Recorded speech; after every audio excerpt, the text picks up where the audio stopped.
Can you imagine 7 years of your life and it's still not over for Julie and her family? The minister responsible for the ATO, Daniel Molino, has been in a cabinet meeting all day, so couldn't send us a response in time. Minister, we'll be waiting to hear what you have to say to taxpayers. One break-in is enough to bring a small business to its knees, but Jesse has been robbed 39 times this year alone.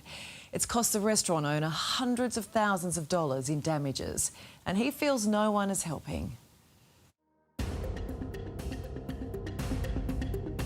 I feel frustrated.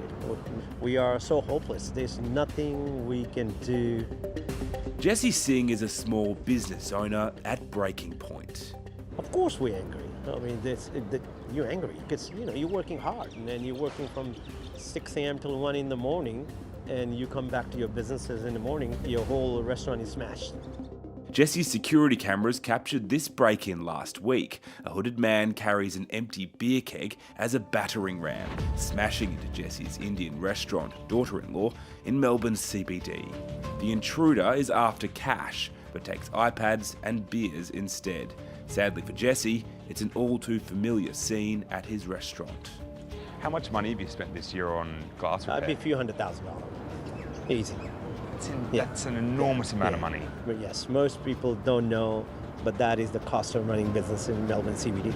Jesse says his restaurant has been broken into a staggering 39 times this year. Smashing through the till, trying to steal iPad, computer, alcohol is now biggest hit because they see alcohol.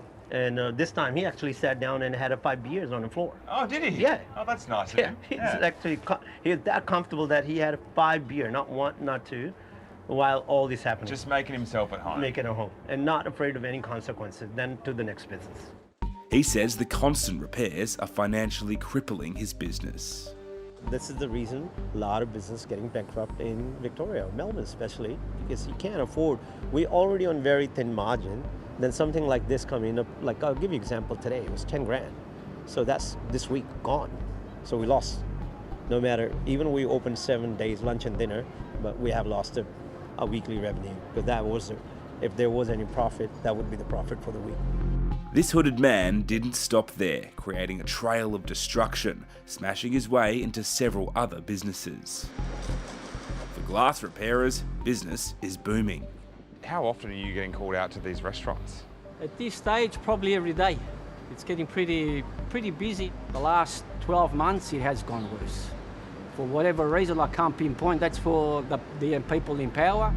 Unfortunately, retail crime's at an absolute crisis point around Australia. Fleur Brown from the Australian Retailers Association. We can't underestimate the impact of crime on retailers and hospitality businesses. We're pushing for tougher legislation for anyone who assaults, abuses or threatens a retail worker.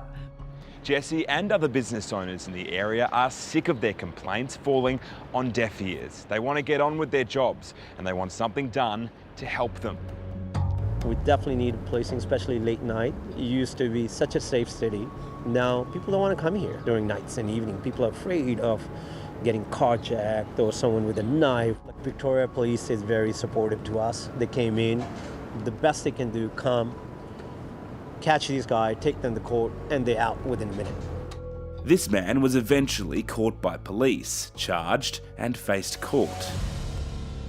But 3 days later, a man wearing the same clothes and carrying the same makeshift weapon caused carnage in nearby Prahran. Watching this vision, how does it make you feel, seeing your store violated like this? I feel very nervous, to be honest. Yeah, don't know what else I have to do, and it's just too often scary. Yeah. Optometrist Dr. Tree Nguyen was one of several small businesses broken into by the man. Everyone's a bit shook up. Yes, and we're very, very frustrated, annoyed, to put it mildly. What needs to be done? Well, number one, to strict the laws, to let them know that you commit a crime and there will be punishment.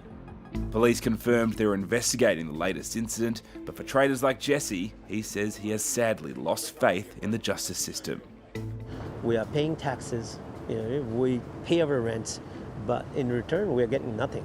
We need protection. We need more policing. We need more support for businesses. I'm not asking for free handouts. We're asking for fair go. And that is what you deserve, Jesse. It is crazy that this happens over and over again with no consequences.